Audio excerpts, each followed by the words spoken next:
Enough of the hula baloo. Hello, everybody. Hello, everyone. It is a delight to be out here in the woods. I live in Los Angeles, used to live here in Portland, but didn't have the intestinal fortitude to handle my sadness out here. So I moved back to Los Angeles.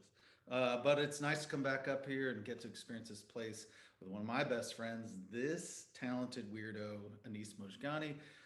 Before we kick it off, we wanted to share some stories of what it's like to be a poet that tours around and makes a living off of it. Do you remember anything of these?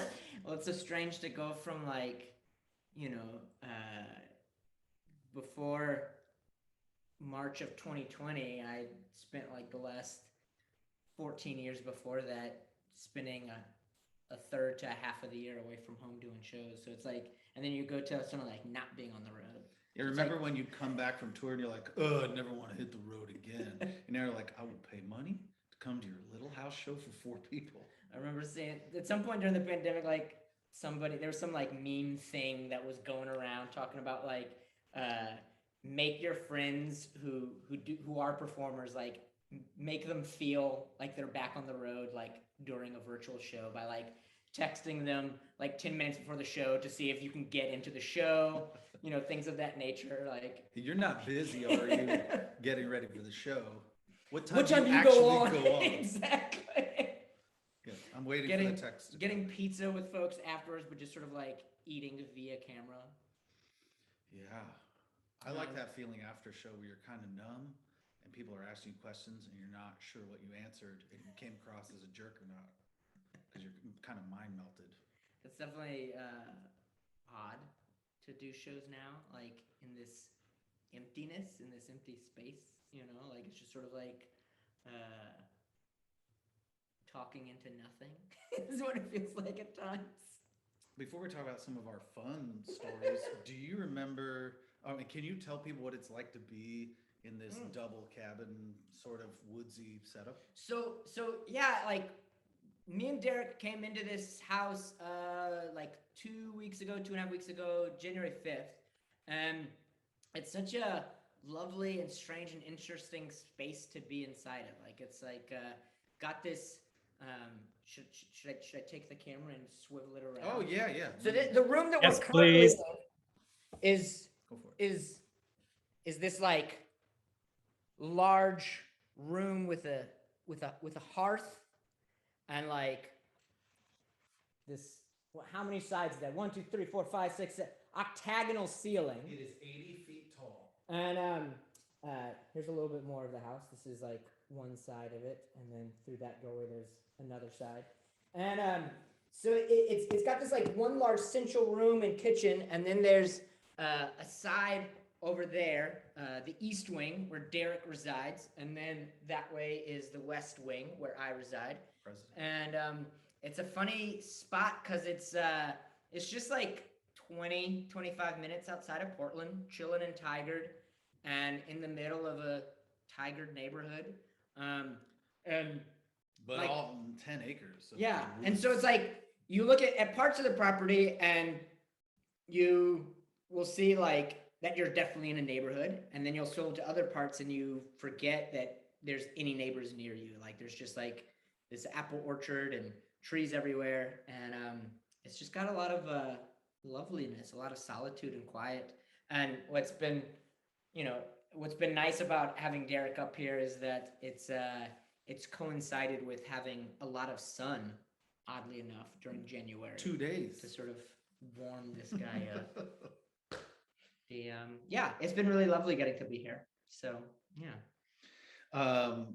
We wanted, before we kicked off this show, we wanted to let you know that when we sit around and chat, sometimes after dinner or sometimes around dinner time, we'll meet up and hang and chat about how our writing day went, or we'll have coffee and share how we expect the day to go, struggles, getting stuck in spots, and try and push each other. Maybe make a smoothie, maybe drop it off, maybe put something in the smoothie the other person doesn't like, just see if they can take it. So we wanted to share what it's like to go on the road together, since we've been doing shows since 2005. So yeah, when you all were babies. I met Derrick when we got double booked at this show in Chicago, and Rowdy show. we were like, oh well, maybe let's see about doing some shows together on purpose.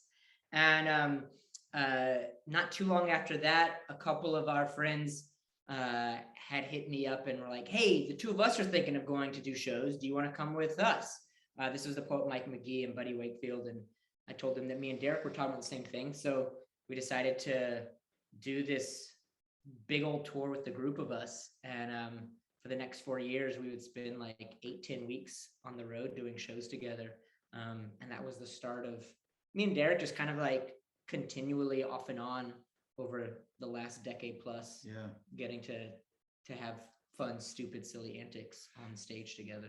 Yeah, and if when you give your spirit over to poetry, you have a tough time with the moolah, but you get the beauty of seeing the world in a new light, especially from the guidance of those who bring you to their state. So I've been to every state. Have you been to every state? I've been through every state. Oh. I haven't done a show in every state. I haven't slept in every state. Haven't had a sandwich in every state. This is true. I definitely not had a sandwich in every state. One of the states I was hoping Denise would share with you was Alaska, which I never thought I'd get to do a show in. Do you remember this show? Yeah, we like some years ago we went up there. It was the two of us and the poet Buddy Wakefield, and it coincided. We were in Anchorage, I think it was. We did Anchorage and then Fairbanks, yeah. 10-4. And so like it coincided with Derrick's birthday in February. And so we had this like awesome, massively awesome day. Unforgettable. That started with us going dog sledding. And we were all— Which the dogs love. It was so rad. And then after dog sledding, we went snowmobile riding. Which I loved. It made me feel like I was like a Bond supervillain. I remember going off of a little jump and then landing in such soft snow, I just vanished and then was laying there in the snow going, this is the best day of my life. And then like, after that, we had this show. And after the show, part of the like on the campus was like student activities was a karaoke night. So then there was karaoke. And then after karaoke, like Buddy, who is gay, wanted to go to a gay bar, and so like the three of us, and there was a student who had gone to the show, and they joined us, and so like the four of us like found this bar that the dance floor was completely empty, so the four of us just the one gay bar in Alaska. And so the four of us like went and just tore up that dance floor.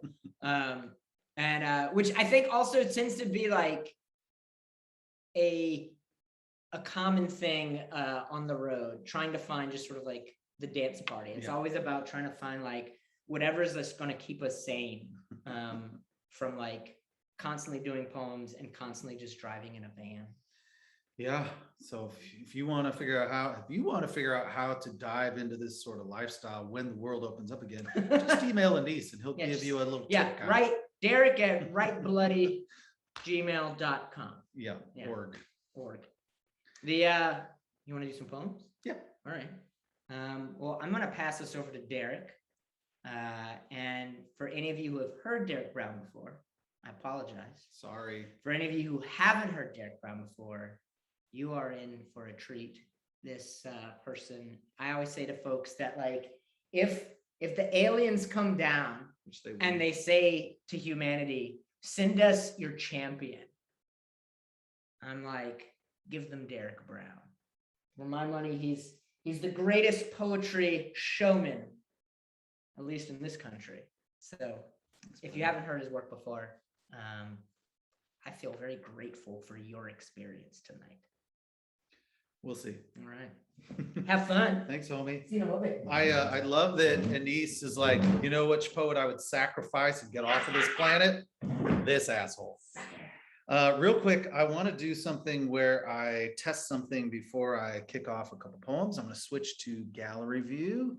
And if you are visible, I want you to either do this for more volume or this for less volume as I test out the audio over my voice, since it's kind of weird on Zoom and can sometimes suck. So I'm just going to play this track and And then I'm going to talk over it right now. And then if you think it's barely quiet or you can't hear my voice, in regards to the music, if you think the music should be louder, do this. If as I talk, you think the music should be softer, do this. And do that with your thumbs right now as I chat. Softer with the tunes is what I'm seeing from a lot of the thumbs coming up. Softer with the tunes. Let's try it down here. Hey, hey, hey, 1, 2, 1, 2. Hey, hey, hey. Oh, I see one okay. One thumb. What's perfect? How do you know perfect? Oh, thanks, You didn't Alice. give us a perfect. Ah, send me off to the aliens. Okay, well, all right, it's showtime. I'd like to kick us off with a little bit of a toast. If you're drinking tonight, if you're not of drinking age and you're still drinking, I would like to kick us off with a poetic toast. And it goes like this. Here's to all the people who still sing after swallowing broken bottles. To all the camp counselors who earned their insomnia for the things they hide. To all the bug-eyed audiences of loving freaks. All the haunted creeps of America holding you, Derrick, in the arms of their weed couches. All the heart in the frat boy who shared his sandwich after you got jumped. All the lovers who hated me because I sucked out the little they had left. All the lovers who waited for us to meet again. All the ice locked in the woman who kissed you with her hair loaded in smashed pearls of snow. Ladies and gentlemen, you're going to get it all, and you may leave here empty, and I'm not going to tell you everything. So, cheers. Da da da da da. I would like to thank our DJ for tonight's me. This is a piece that I wrote from the second oldest or second newest book called Hello, It Doesn't Matter. And if you're Catholic, I apologize a little bit. This is about being in love with chaos. And it goes like this.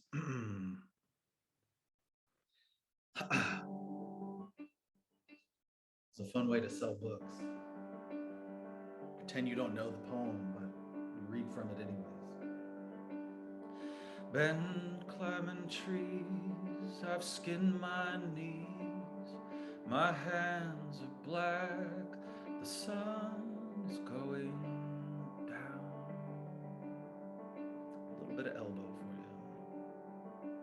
you. I tried to convince everyone that my heart was a golden rosary, but it turns out it was just anal beads. Someone bring me chaos. I am still a vessel lost, eater of all dead starlight, clear as a colt. I paid attention to the breeze and now I'm broke for it. Thanks, poetry. In the evenings, I am energized by darkness, like a news reporter's voice, hooked on the drama. I forget that everyone I meet was once thumb-sized and pure. Give me pure chaos. I need a champion who can curse like a savior. I need a job. I'll need a new job when I get that job. I am a job, and you can do this job on drugs, ladies. I too, just like you, was once thumb-sized and pure. Then I became the size of a potato sack, wishing for a waterbed. I thought the waterbed would never get old, but it did. It did. And so did I. I lived proud and alone on that holy little sea. My raft of small weapons couldn't stop the angel of eternity from running me aground. I continued my savior hunt for so many years. If I'm still lost at sea, somebody let me know and send me a signal. Send me one signal. I know that you paint a bicycle white and chain it to the spot where the rider died, with the metal singing out, "Be more careful with each other. Be more careful with each other." Why do I feel at home in a city full of white bicycles? Why do I ride on in a city full of white bicycles? A woman full of resurrection reaches for me. I sing out, "Are you my rescue?" And when she leans in drunk, the word kiss sounds like chaos. And she says, "Oh, Derrick, give me a chaos. Give me a big fat chaos on the lips.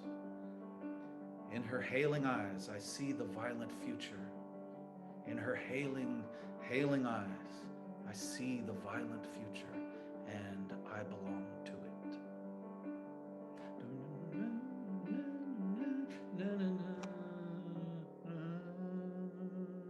Mille grazie. I love hearing one voice. Hey, after a poem, if you feel like cheering, you turn on your arm, you're gonna be, ha! Yeah!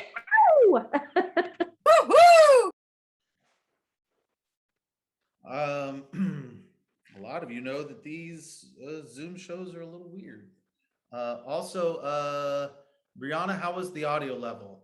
A little too hot? Or are they perfect? Or bring it down a little bit? Perfect. Okay, sweeters. A lot of you know this, but before I willed myself to earth when I was pre-infant, it was quite the struggle to get the heavens to let me come out of the womb, and quite an experience. Luckily, I captured it and would like to share it with you now. This is called Strange Light. And this is was a little music by Elbow, and this is a little music by a friend of mine named Emily Wells, who we got to work on a lot of dance shows together. If you don't know her music, I highly recommend you checking it out right away. She has a new album coming out and a tour coming out this year, Emily Wells. Emily Wells, if you like St. Vincent or Bjork, you're gonna love her steez. Here we go. Let me crank up this radio a little bit.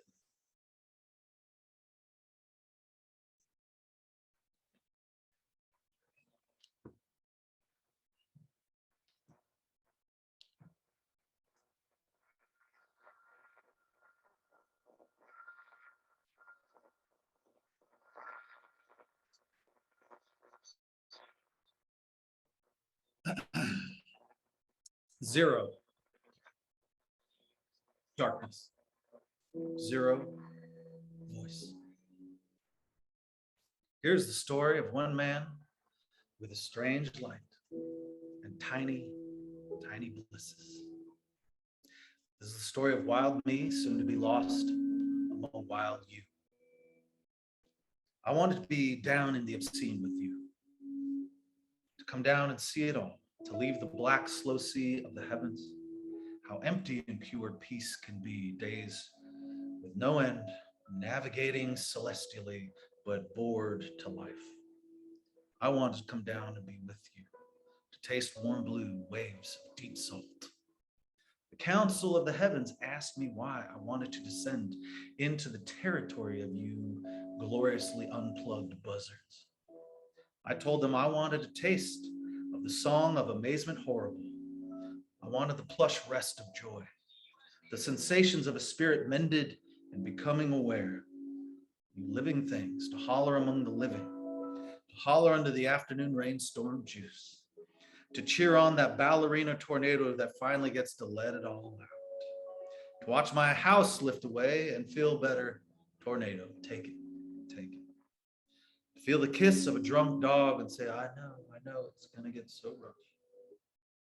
To hunt God, to wash the mud from my gun after finding him hiding in the soil, to put his bloodied head on my wall, my trophy, to hunger in my veins for a no trophy kind of life, no trophy kind of love, to succeed at floating when everyone urges me to sink, to fail at hotel bed diving in a Motel 6, to fall for the night buzz and sudden bugs of writing, that cheap photography, to smell smoke nearby when I am cold, to grieve the way I could not imagine ever grieving, to grieve alone and feel my muscles growing from it,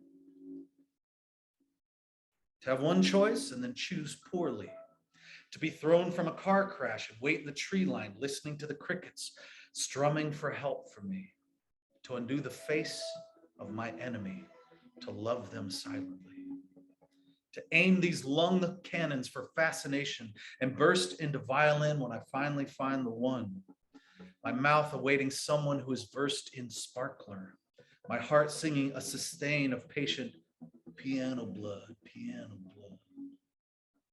I want sunlight to learn me when I make it to earth. I want it to learn my shape and shadow me all day. I want to learn why a bomb sings just one long note as it falls through the air. My shape breaking the air when I too fall. All my colors bursting forth of blood oranges, fog, and honey. I didn't know all that was in there. Yeah, all the colors waiting. I'm coming down there. I'm ready to wrap my future arms around all of it. I would like to dance wolf skinny under a bald moon, under an eggshell moon, under a quarter moon that looks like an Arabic shoe. That moon, that beat up moon that lifts higher like a balloon from a child's buttery hands. That looming, foaming moon, tired of being written down by idiots or dreamily discussed by poets. I'll find out why it keeps returning and who exactly it returns for. I'll let it gleam across me. I'll let it do its job. I want to hold the face of a lover and watch their hair turn beautiful as they drift away. I want to marvel at young unwanted boners, that stupid bullhorn in the sweatpants singing, "Sweatpants is a bad idea after the age of 8, dummy." I want to applaud all my loosened old man skin that allows room for weakness. I want to be swallowed by darkness and welcome light as the next shift. I want to watch all my light slip away and know that I don't know much. I want to wonder about all this living and know that feeling some good was good. I want to marvel at the journey of impossible lovers, to notice a trophy missing from my wall and know that God can be found and escape, and it's fine. All of it worthy of experience, the experience of undoing and then becoming. My plea was to come down and get a taste. My plea was granted, and I fell to earth, and I saw what Lucifer saw on his way down. And it was beautiful enough to break even the blackest of hearts. Grazie. Yeah. Shall we quit?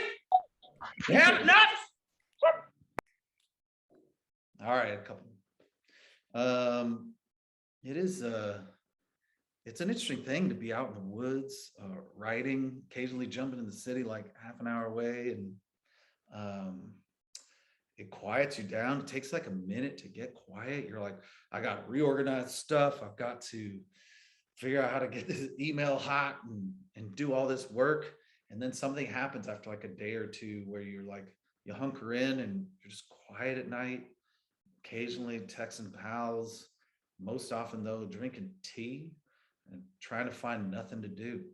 And then in the morning, I write my butt off from like 7 to 11, take a long lunch break, take a stroll, crash my bike every now and then on my bicycle. It's a lovely time to, you might have a desk at your house, but there is something so special about going away and feeling like you're clocking in. So I'm very grateful for this time we've had. This is called Love is a Midnight Thunderstorm from Hello, It Doesn't Matter. I had some other books. I sold them in San Francisco at a bar called Specs. It was really a lovely show. Man, I think shows are going to go away for a while until this Omicron eats shit. So can't wait. I'm going to do a couple more poems. Love is a Midnight Thunderstorm. All right. A kiss like that is a breakthrough, the same way a gray whale breaches right as a strobe of lightning erupts, sees herself in the water before the belly flop and thinks, holy shit, I'm huge. How long have I been this beautiful? Two nude swimmers in the distance cheering. Help me remember when I complained that I had a leg buckling kiss once. I marvel at my losses too often. I forget that we are alive for 12 seconds. We're just alive for 12 seconds. Brief as the last flare zigging up, dying at the floorboards of God, hoping for lovers to reunite before the credits. No one can tell me what love is. It is a midnight thunderstorm, and it's as lame as a cheese knife present. It is horny pajamas. It is watching someone more talented than you vacuuming in peace. It is seeing leg braces lying on the beach, no one in sight. All right, so 3 more poems. This is called Cheap Rent. And then we're gonna hear from Anise the Grease. I'm just so proud of this dude. I don't like saying it to his face, but becoming the poet laureate of anything, and having it be real. One time my first chapbook, Hey, Derek, what? you were saying something? What did I say? I know, that's Do what not I come heard. out during compliments. Oh. Anise, you do not hear these. I'm a tough guy.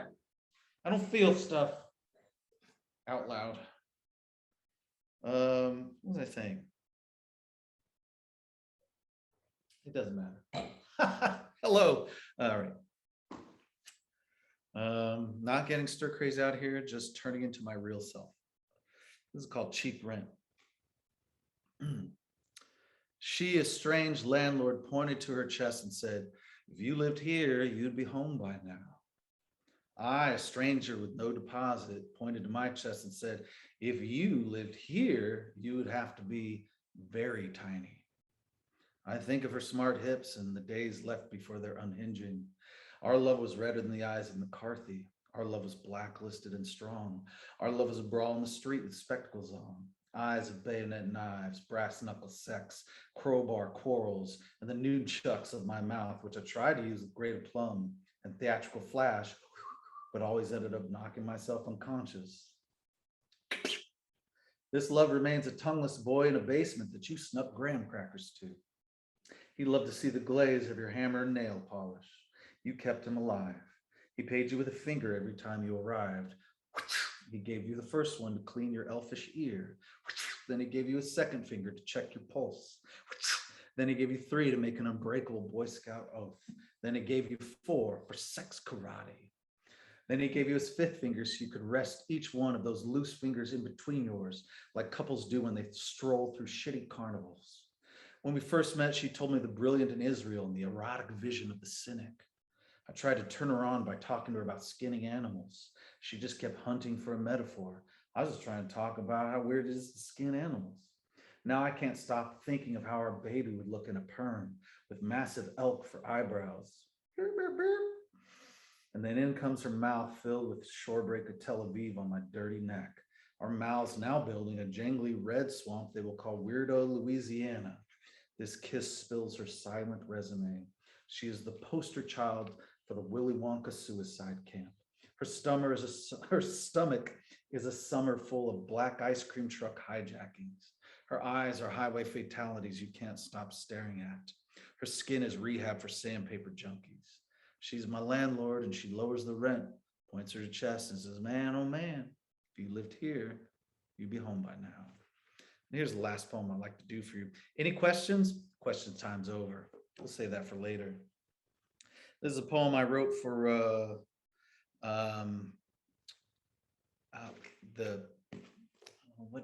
Anise, what's that big museum we did that show for in LA? What's it? The Getty Museum. They were doing this exhibit for this famous British painter. And they're like, "Hey, take, what is it, Turner? JMW Turner?" Yeah, Turner, big painter. And they said, "What do you think of when you look at this painting?" And I said, "I think of the movie Glengarry Glen Ross." And they said, "Great, write a poem that fuses that with this painting somehow." And I was like, all right, this is a kick in my own ass about, I was really shy to say the word artist for a long time. So here we go. Let's end on a piece of this. This is written based on the speech that, oh God, never mind. Here we go. It's called Night Swimmers in the Age of Science. Let me have your attention. You're talking about what? You're talking about how you were crushed that they didn't realize you were half night swimming, half night terror. Are you still hooked on your own tragic blow? Writing about somebody that doesn't want what you're selling, couldn't deal with the life you locked into, someone who moved on because the pussy was tighter uptown and the dicks over at St. Elsewhere were younger chimneys of endless comfort. And you fell in love with the ass of the past, your own ass, so much more than the spontaneous fuck yes of now, that instead of going to war for what you deserved. You just made coffee and held yourself and watched Silkwood. Coffee and Silkwood are for closers. Are you still wondering why even Jesus left you, Derrick? What a choice to be invincible and then still ascend instead of sticking it out with you through the horrors like a champ. Maybe your phone will bring you love, so you try and live inside your phone, pretending that somewhere else is better than the horrors of right here. Did you know that trying to get your mind off of the righteous heavy of now is for the weak? Do you think I'm fucking with you, Derrick? I'm not fucking with you. I am here from the nation of pain. As you all know, first prize for choosing to stay and fight is a creamy face full of self-esteem. Anyone want to see second prize? Second prize is good vibes and a rain stick. Third prize is who cares? You get the picture, you dead drum circle, Derrick. Yes, you cannot use the inspiration you've been given. You say, I don't know what to write about. Derrick, you are weak. You deserve all the heckling you've been given. I know that deep inside you is Captain Sloth Killer, Admiral Juiced on Wanting, Emperor Carnage E. Hall. That's your name.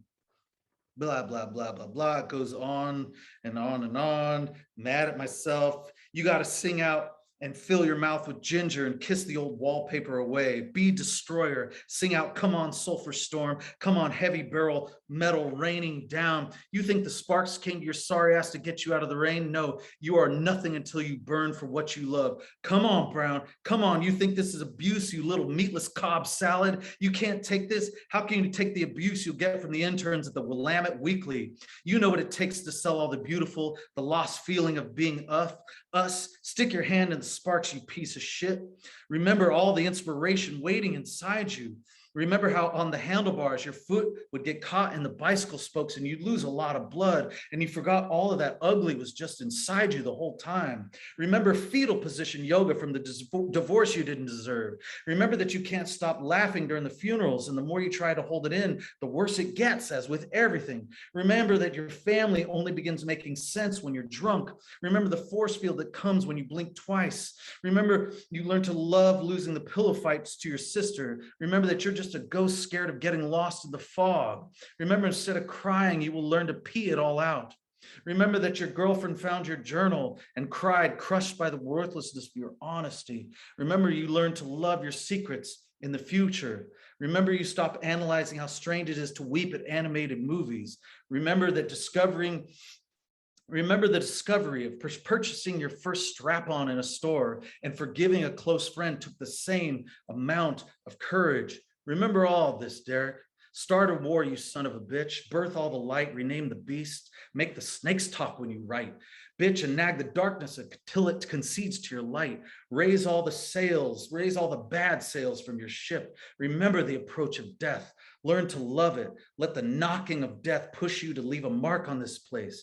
Hear all the death songs hollering. Be astonished by the ghosts you sense in the room. Be astonished by the blood trying to leave you. Be now, Derrick, be now, and start a war. That's my time, everybody. It's my pleasure to introduce to you the best poet in Oregon and in all of your minds, Anis the Grease Mojgani. Mojgani!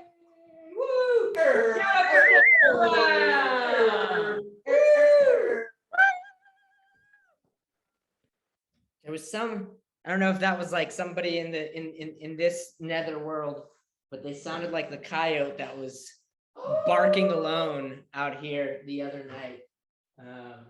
It's so funny. It was like there was a cop car, and the next thing I knew, there was like the siren of a cop car, and the next thing I knew, there was like just some lone coyote in the darkness that sounded very, very close to the house, calling out by themselves. It Just wasn't like a normal coyote. One of the chicken coyotes. welcome to my set. So grateful that y'all have joined us, and so also grateful that I get to do this show with Derrick Brown. As I said something online, I think about how, you know, it's so funny to like be doing this for like 2 years, and that this is the first time getting to do a virtual show with another person in the same abode, the same room, the same space, the same whatever. So yeah, it's interesting to me. All right. I'm going to share with y'all some poems.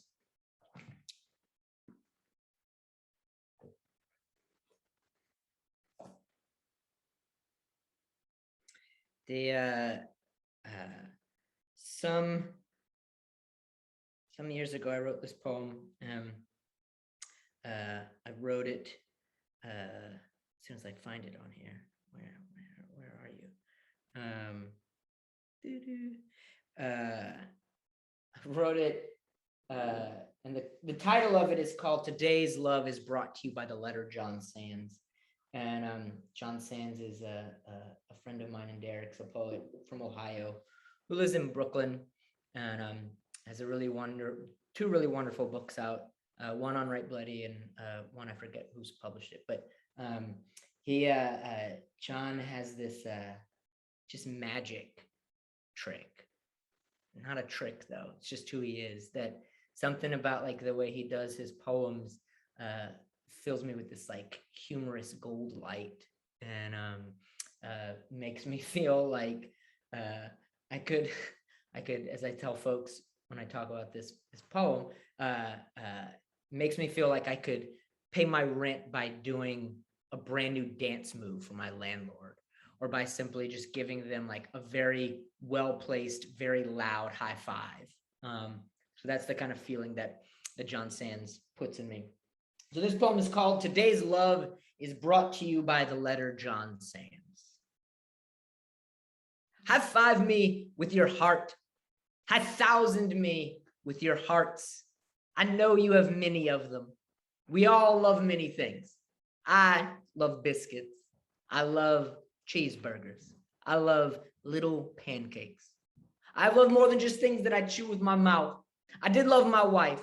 Sometimes I would chew my wife's shoulder in my mouth. Sometimes my wife, she was annoyed by this, but still, sometimes my wife did love me back.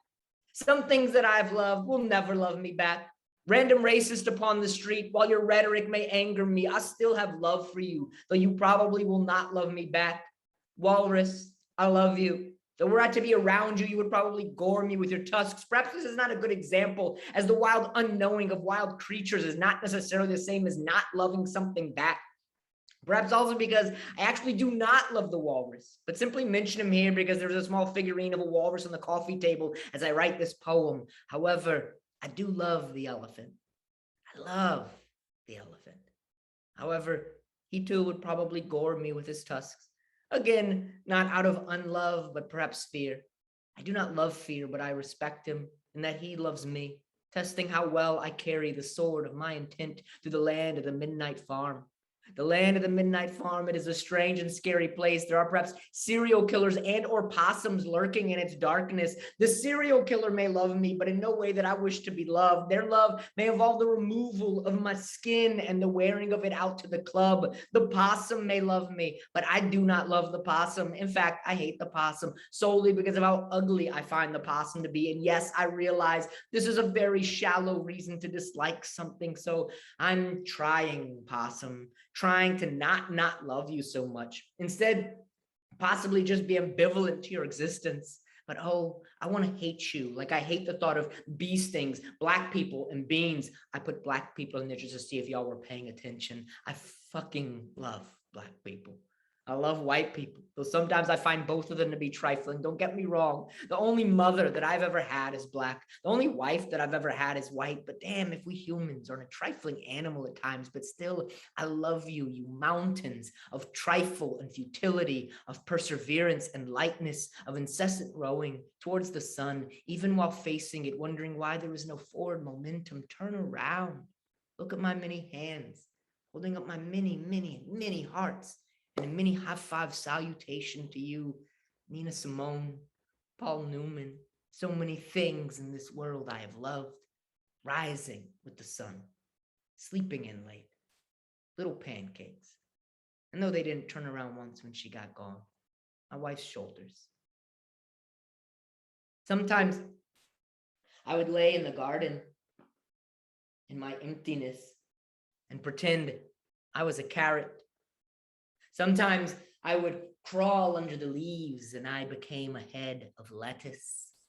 Sometimes I would bury my soft paws in the softer earth, and I was a rabbit.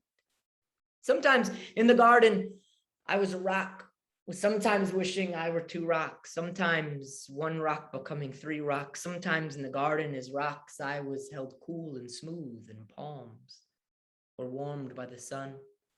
Sometimes in the garden as a rock, I waited hundreds of years, and it was only the wind that touched me. Sometimes I waited thousands of years, and not even the wind could move me.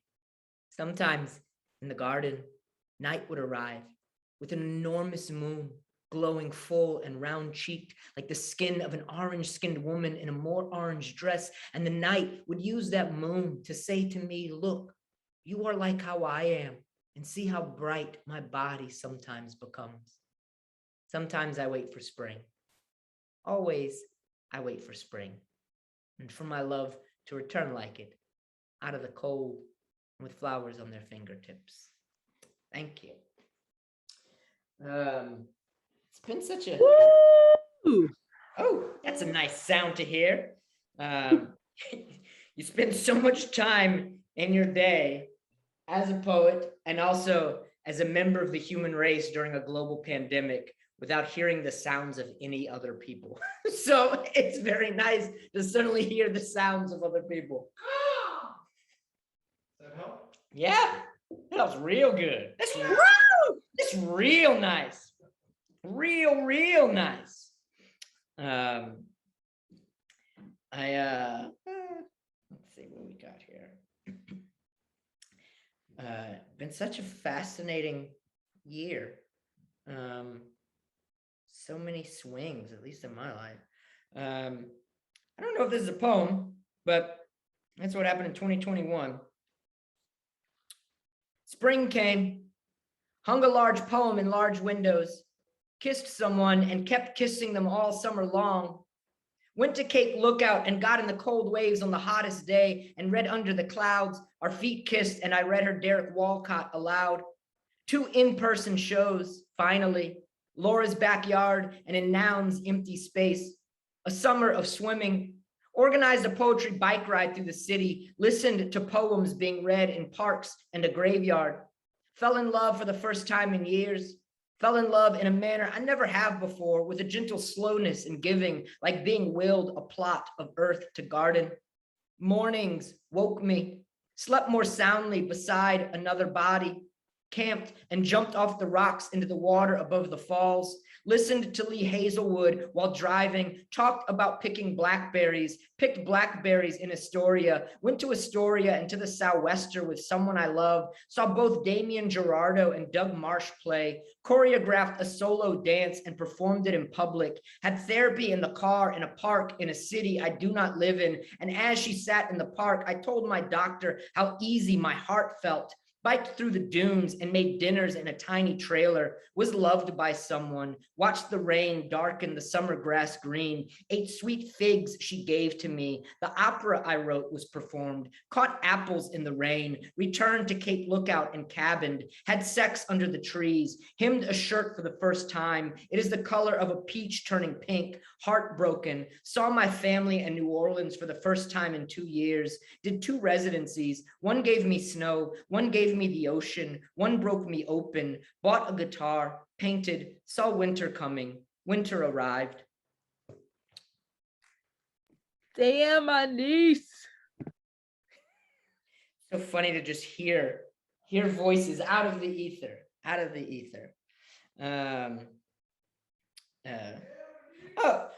was about to read another poem, but I never read this poem, and it's just sitting here, so I'm gonna read it.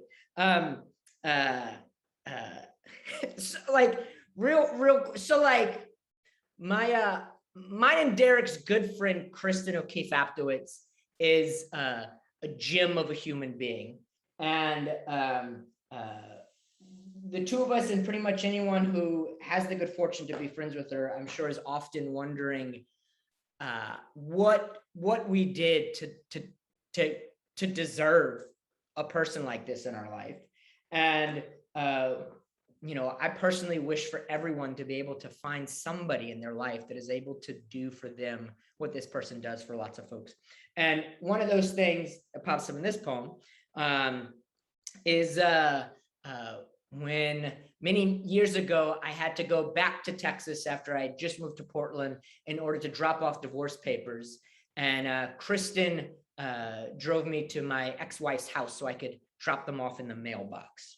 And this has a little thing of basically what Kristin said to me upon dropping those off.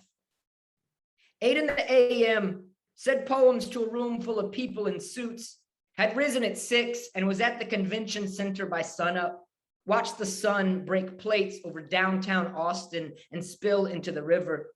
I used to live here, kissed the river with her and our bicycles, off my shirt picked the ladybugs, dropped off divorce papers where my then still wife stayed. Kristin drove me there, said, homie, if you need to rub your junk all over those papers before putting them in the mailbox, no judgment. She squealed the tires when we left.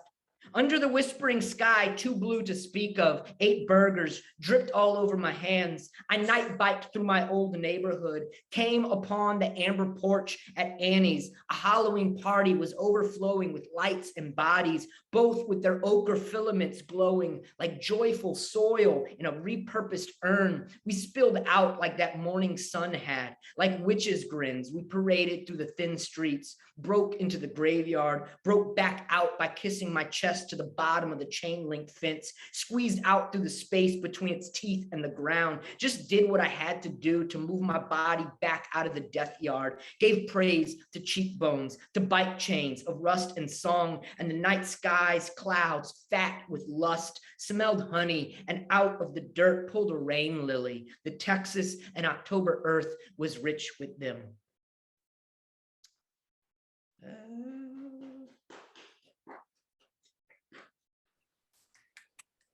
I wish they all knew how I felt like a show for me.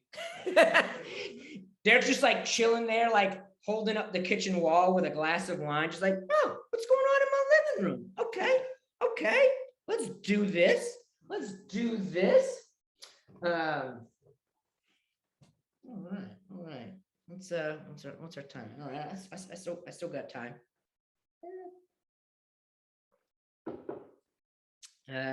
These are 2 poems about this summer. This first one is called The Junes. And the second one is called It Went May, June, October. Even now, with the sadness of the fall having hurled itself into the pain of this winter, I will still hold what the summer was and how beautiful a gift it is to have had our hearts, mine and yours, to have been naked in the rooms of ourselves with one another and touching, as if June had stretched past her borders and continued all summer long. Being with you was like being with flowers, with you and the sun laying upon my skyward reaching self. How close you were on me, it was like no difference between that which was warm and that which was light, no lines between what was limb and what lay inside. And so if I have to have this strange hole in me now, for right now, which I know at some point will give way to something green, growing lush out of it or over its depths, even as the depths beneath it might always remain. If I have to have this now, I will take it with no thought of exchange in order to have had my summer of Junes with you. The only thing I would trade this for is more. Her in the tub calling, I'm here, upon me coming into the house. And through the bathroom door walking, her smile coming out of the steam, the freckles across her cheeks and shoulders rising out of the milky bath, like pebbles becoming an archipelago in the hot air. I kiss her shorelines, her lips I love so much, our smiles becoming one, my face wet from hers, up to my wrists, my hands in the water, in her elbows, ourselves deepening in the wet together. While outside the bathroom's wrinkled window, the figs on the tree in the yard were not yet then in bloom. When they grew on the smaller tree up front, like a bruise becoming a flower, but still in the before of the blossom, purple and heavy with seed, blanketed by sweet, she brought me some from the bowl she filled with them. They were better than knowing a poem by heart. They were a poem known by the heart. She picked more, and we sliced them together into small bits, laid them out on the layers of pans, and she dried them out overnight. They were so soft, so delicious, nothing cold about them.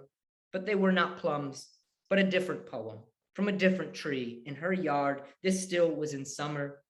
Perhaps and probably after or before a day we swam, jumping off the hot stones like we were somewhere in the Mediterranean and not Milwaukee, Oregon, leaping into the green wide place of the river where it bends past the big houses, curves around Elk Rock, and heads south into the sun, where we would kiss upon rising from under the water, our faces wet, climb out the waves made from the boats passing to sit and marvel at the beauteous height of the stone wall that rises on the other side of the river, like we were swimming outside a palace, escaping its shadow for the kingdom of our own sunlight, which let the day dry our skin warm and then jump in again. What a marvelous time June is, the month of both our births, a month of both our hurt hearts birthing themselves again, especially when the month stretches itself through the months to follow, as if again birthing itself again, side by side in the splash, rising like freckles out of the water, waving, becoming archipelagos, islands that curved towards and connecting under the water into one another. Thank you. Those aren't Woo! So I'm going to share 3 more poems. Yeah, 3 more poems. And then maybe if maybe there'll be time for me and DB to sit here, and if there's any like small session Q&A of conversation to have, perhaps we can do that. Oh, I don't know that I want to read this one, right? Yeah, I want to read this one.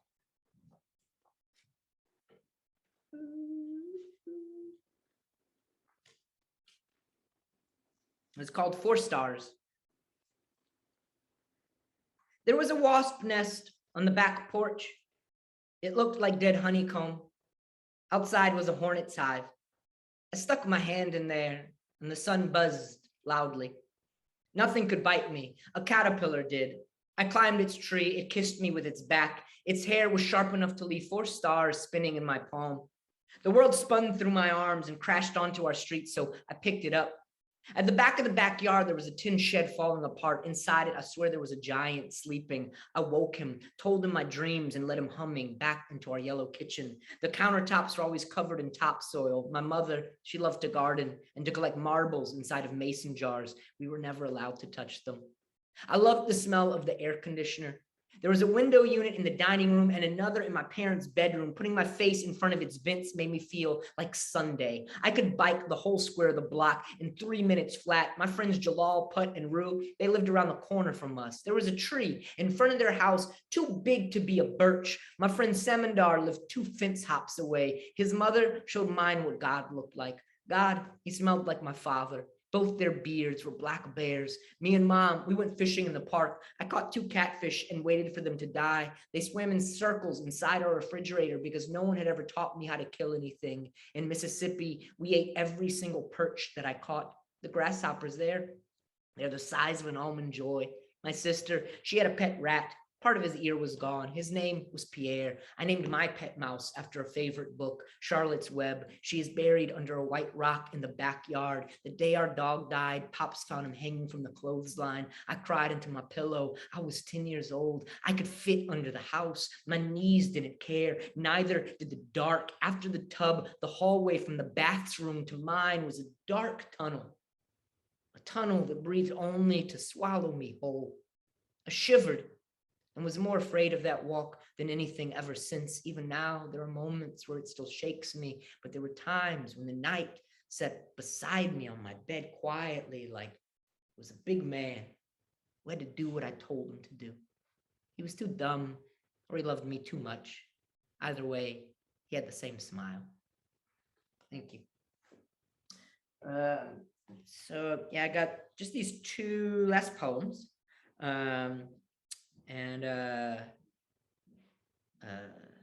The first is called Rosies Lemon Tree, which I wrote in response to a friend of mine posting, I don't know, 10 years ago, more than that, a lemon tree on Facebook that sat in their kitchen windowsill, and a caption that read, "See the lemon tree I grew from a seed, how big you've gotten." And I thought, I'm going to write a poem about a lemon tree. Oh, lemon tree I grew from a seed, how big you've gotten. You were so little when you were a seed, and soon you will grow so big. Soon, dimpled lemons will grow from your thin branches. When they leave this kitchen of mine, ask them not to forget it, this kitchen of ours. It is my favorite room in the house. And lemon tree, when you pick up to follow, please do think of me. I will think of you here when my hands are far too empty, and my tongue is far too sweet. I will think of the quiet poem that was your shape. Lemon tree, please bring a scarf with you. Wherever you end up, it may be cold. And if it isn't, perhaps you'll one day vacation to a place where it is. When you're in your coffin, clanging down the river with all the other coffins in the water of the next world, all of them bumping and jostling against one another, the contents thrown about like riding in a small plane, you'll peek your head up to see what the racket is. You'll see the other coffins. Looking around, you'll see nothing but coffins and river and two banks distantly flanking the river and the biggest, tallest dark stretching above. So dark it feels like this place, big as it is, must be inside some sort of bigger place. There are still stars, though. Wherever this river is, you can still see stars. While looking around, you'll see that there are other heads peeking out of their coffins. You yell across the dark, asking, "You know where we are?" And someone will answer back, "No." "You?" "No," you say back. You ask somebody else, "What about you?" "No, I wonder where this is." And someone else will say, "I don't know, but it's big." And someone else, "Yeah, it's vast." And someone else, depending on what part of the river you're on, may say, "Yeah, vast like the backside of Sean Brown." And though no one on this river knows who Sean Brown is, people on the river will laugh. The chuckles will subside until a quiet sets in over the laughter, a quiet like you sat down in somebody else's church. And somebody will then ask somebody else, "Where are you from?" And they will say, "Texas." "What about you?" "Boston." "Boston?" "Yeah, Boston. I know someone from Boston. Kate Lee." "You know her?" "No." "What about Stephen Ellis?" "Well, I'm actually in Somerville." "Somerville?" "Yeah, Somerville." And someone else will then yell out, "Somerville? I know someone in Somerville." "Who?" "Nick Cathcart." "You know him?" I do know him." "Yeah? Yeah. Oh man, small world. Yeah, Nicky's a great guy. He is. I hadn't seen him in 5-10 years. And when I did, he had a first edition of an E.E. Cummings book to give me. Great guy. And the first person may or may not know who E.E. Cummings is, but will still agree that yes, Nicky is a great guy. And then it will get quiet again until someone else asks, "Where is it that we are?" And no one will answer. A few people shrug. All of you will look into the stars that are collecting in the distance overhead.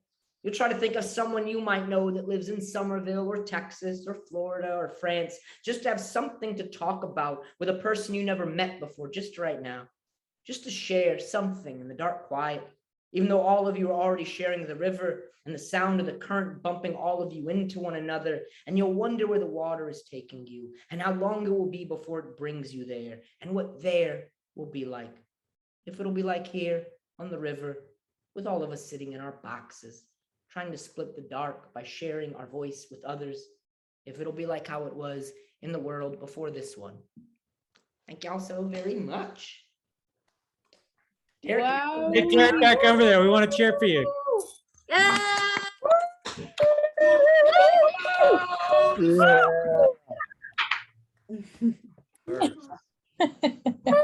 Woo! Thank you both so much. That was incredible. for including us in your evening. Isn't he the best? Isn't this guy the best? Both are. You both are. Oh. We love you so much. Are you guys down to answer some questions? A couple questions? Yes, if they're juicy. Okay, so please put your questions in the chat there, and I'll read them to if you have any, and I'll read them to Derrick and Anise. Thank you guys so much. I've put the link to Write Bloody a couple times in the chat, and I put the link to both of your websites. I also want to put the link again to the Carolyn Moore Writing Residency page. And if you want to stay in touch with what's happening at the residency and the next residence, I'll put the Instagram there too. So we have a question here from Rachel Hawks. What role does music play in your writing? What is that? Oh, it's a thermometer. Well, I know for me, it plays a pretty sizable role. I mean, like I tend to basically always am listening to music when I'm writing. It's very rare for me not to. On occasion, I will, but for the most part, I like. For me, I think like music allows the possibility of the door that I'm trying to like keep open or find the right door to be open for me to walk into when writing. Music lets me find that door and lets me kind of like go into that room a bit more easily. Yeah. I use a lot of Max Richter and Juliana Barwick when I write. Also, the dude from forgot his name. The dude from Cigar Roast that has his own thing. I forget his name, but He did his own thing. He also does Alex and Jonesy or something like that. But I love no words when I write. And then sometimes when I'm driving, I like to mishear lyrics and then write down my version. So that's how it helps me. Awesome. Okay, really important question here from Gabrielle Garrett. Why is poetry so hot? Ooh-ah! I don't know. Oh, because a lot of poets are rich and Rich and ripped. Rich and ripped. Yeah. So let me take off the shirt real quick. I mean, like I think that one of the things that poetry does is it can reveal what is happening inside of many of us, and that's something that like on a day-to-day basis most of us don't get to encounter. And so I think that like, you know, that there is, if someone's feeling hot from poetry, I feel essentially that it's basically because like what they're being given is either a window into somebody else's vulnerability or a window into their own vulnerability that somebody else has noticed. And that's hot. I love how this is a window into each of our minds where I'm like, I don't know, maybe someone should take off their shirt. And you're like, let's talk about vulnerability. Next I mean, question. take off your shirt. Is Okay. Also, Two questions about the house. First, is the house haunted? It seems haunted. And the second one, how many nights a week do y'all have pillow fights? It does. So far, it hasn't seemed haunted. Today, I was starting to wonder if it was haunted because I started hearing knocks, like actual knocks, like someone knocking on the door. And I was like, what is going on? And then like Derrick wasn't home. No one was at these doors. And then I saw that there was some contractor going around testing stuff. So other than that, I have had no signs of this house being haunted. At night when he's asleep, and I get up to get water or whatever, it does feel haunted, but I like it. Also, when I watch him while he's sleeping, Yeah. That's the only time when the pillow fights happen. I'm asleep and he's just. All right, it sounds creepy. Anise doesn't like his sketch to be done, so the only way I can get a cool like look on his face is when he's laying in bed like this, and so that's what I want from my peachy. And I want to support, you know, his artistic endeavors. Okay, a couple more questions. What age did your first work get published? When did you feel you've made it? Different answers. I don't know when my first poem was published. I mean, I think like when Right Bloody published my first collection of poetry in 2008, and I think like shortly before that came out, I submitted some poems to some journals. So probably like around 2007, 2008.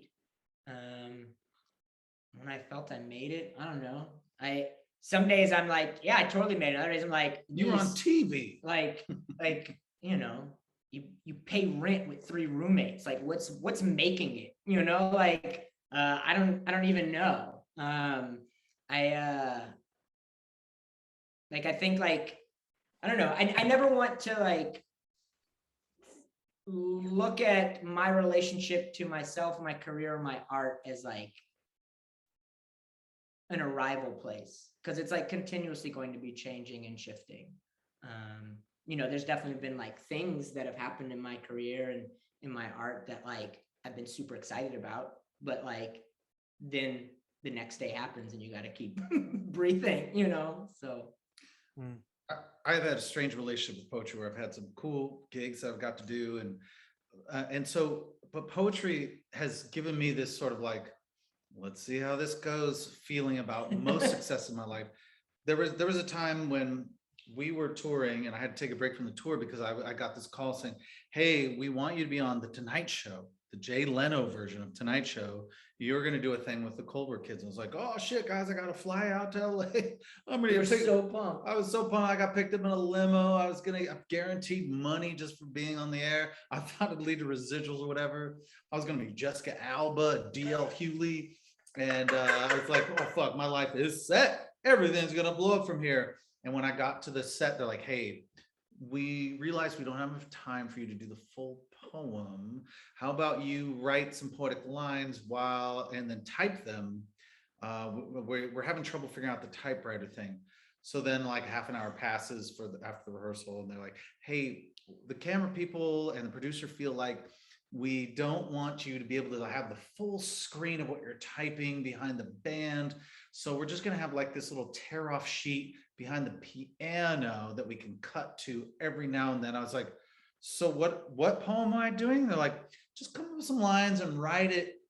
Don't say anything. Just write it behind the piano player, and then you can tear them off and throw them around, and then we could cut away. And I was like, oh, this thing that was like, it's gonna be so cool. Has always been measured and tempered of like, well, it's making it is now always relative. When I'm like, oh, this cool thing's happened. To me, making it will mean that like I'm not worried about money anymore, and I'm still not at that place. So I haven't made it where like cool gigs happen, money comes every now and then, it saves the day. But I'm not at a place where I'm like free spirited in my heart, where I can just make things without worry. That'll feel like making it. So go buy some books, everybody. Oh, yeah. All right. So a question for each of you. Anise, have you ever read Sylvester and the Magic Pebble? Because your poem reminded somebody of that, Francis of that. And would you ever consider doing a writing workshop, or have you done one? And Derrick, what's in the wine glass? Anise, you want to answer first? Yes, I love Sylvester and the Magic Pebble. I think it's a wonderful book, and like most of William Steig's books. Yeah, and I feel I talk about rocks often and always. So that's a nice thing to be reminded of, that book. Regarding a poetry writing workshop, at some point I'd like to. My brain feels like it's a sieve these days, and so it's like anything like I put in there just drips out on the floor, and I'm like, look down, like, didn't you put something in there? Wasn't there the thought to do like a writing workshop? So hopefully some things in this year will plug up some of those holes, and the writing workshop idea will stay front and center. We'll see. What was my question? What's in the glass, Chunk? Oh, what's in the glass? This is the blood of children. It's not red. Lovely. Hi. It's like gold. It's gold. This is what you want. I don't know if you've seen Cocoon. This is actually a natural orange wine from Oregon. that is cloudy and funky, and I love it. All right. Thank you very much, guys. Let's keep it going. Okay, last goofy question. Would you rather be able to run at 100 miles per hour or or fly at 5 miles per hour? Whose name is iPhone? Bill Gates? Yep. As sweet as it would be to be able to run at 100 miles per hour, like, can you imagine being like, I just gotta go to the grocery store right quick? Be like, "Phew," I wouldn't like want that, man. fly.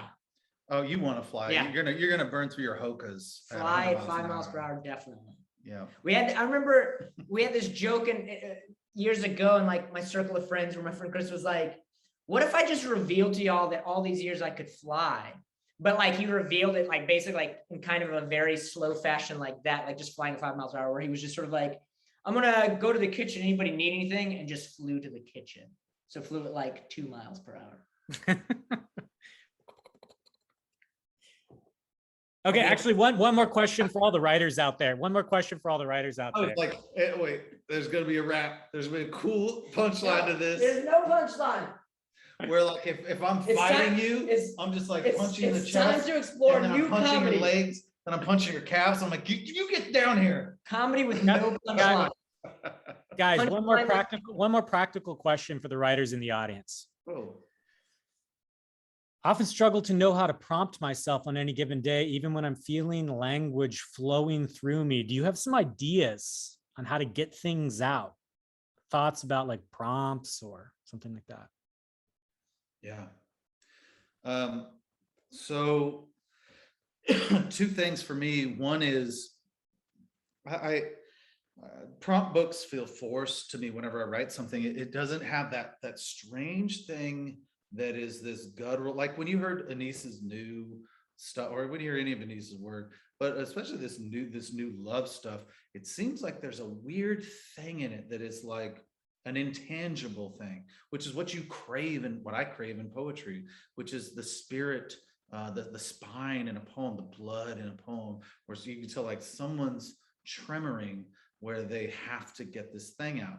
So a prompt like, if you lived on the moon and only had one cat, what would you name? You know, like those sort of things don't create like that sort of thing. But what does is the prompt where you take the page and you empty your brain with, and then you just empty the page, that sort of ghost prompt or whatever it's called. I forgot what I called it. And you speed write without trying to edit or write a poem. You're just like, I don't know what to write. I don't know what to write. This page is blank. This day is stankin' with Stankonia of Atlanta hip hop. What brand am I thinking of? Oh, my brain's jacked. Outcast. And then you just flow off that flow exercise, and out of that comes some strange things from my subconscious that are like these things waiting to be unlocked.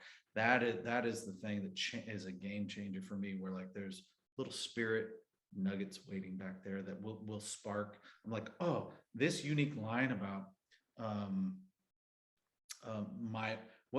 why my pulse is the strangest beat. Oh wow, I wasn't there. There's prompts waiting inside you is basically what I'm saying. The two things.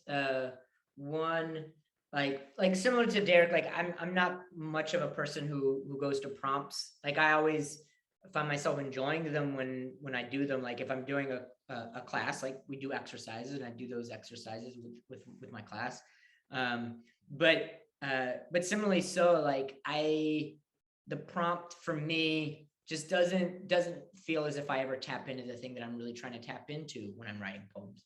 And so, you know, there's definitely those days when I want to write, but for whatever reason I can't or I don't. And, you know, one thing is I try to be gentle with myself, and like some days it's just like not a day to be writing regardless, you know, that I think that like, you know, there's a thing in us that's like saying like, oh, I want to write, but like very often I think the things inside of us are not, we're losing what they are actually trying to tell us in the translation. And so it's like the thing that's telling you that you want to write might actually be trying to tell you something else. And so it's like, if the writing's not coming, go do something else. But like the two kind of like tangible things is that like I find that that there are poems, that there are poets that I can return to who are a key. And it's like when I read what they wrote, something in me wants to write something in response, you know? And not even just like poets, but just like whatever art, you know, like be it a painting, be it a song, be it a movie, that there are things that like are massaging my own craft out of me as a result. And so it's like, if I really want to create stuff, I go to the things that like push me and give me new ideas. And the other thing, kind of similar to what Derrick was saying in his second point, was just that like, sometimes you just have to sit and write. And it's not about like, you know, I think the challenge is that we sometimes, when we have the language spinning inside of us, we can like sense its presence and its strength and its beauty on the other side of that veil. And then we try to pull it out through that veil, and it's just ugly or clunky or clumsy or not what we thought it was. And then we don't want to write. And it's like, that's part of it, you know, like you don't dig up buried treasure by digging like a foot hole in the ground. You know, you dig 6 feet, you dig 10 feet, and you like sweat it out, and you get like dirt and shit all over you, you know, like, so it's like sometimes it's like really easy, you know, like the words on the surface and they just come. And other times you just have to write, and like maybe you'll write for 20 minutes, maybe you'll write for an hour, and you're like, I don't like any of this. But I guarantee the next day when you sit down to write, it'll be a little bit easier, you know? So it's just about like, I think constantly trying to show up, even when our hand doesn't want to move across the page, even when our brain doesn't want to talk to our heart, you know, and just doing that. Can I share the most useful bit of advice as a publisher that I could share with any writer out there real quick? Please. So the one thing that Anise made me remember, which is these 3 steps. If you can remember these 3 steps as a writer, it changes everything. So often we get submitted thousands of poems during submission period, and they feel like a writer trying to sound like a poet instead of a human struggling, which is beautiful to like try and get the words out. But a poet trying to sound like a poet is bad news, right? So the 3 things I would recommend is, the first step when you write is to write journalistically, and don't write a poem. To write like, I am scared, I am lonely and I don't know what to do. I am worried about tomorrow. I am running out of money. I am running out. I don't know what my friends are up to. All of these fears and wonders and questions are fascinating, sort of like things we don't normally reveal in our everyday life, right? That's the journalistic pass. The second pass is the poem. And then the third pass, you know, the second pass is you write this thing that you take that, you write it as a poem, you make a rough cake, then you put it in the oven of your drawer and you leave it alone for a little bit. Then you come back to it as step 3, and then you put some frosting on that cake to tighten it up. And that makes what we want to know is what goes on inside of humans that we're afraid to say because we're kind of busy, and only poets slow down to take the time to try and sort out those details and get us into the magic of living. So those 3 things have changed everything when I write and when I look for different writers too.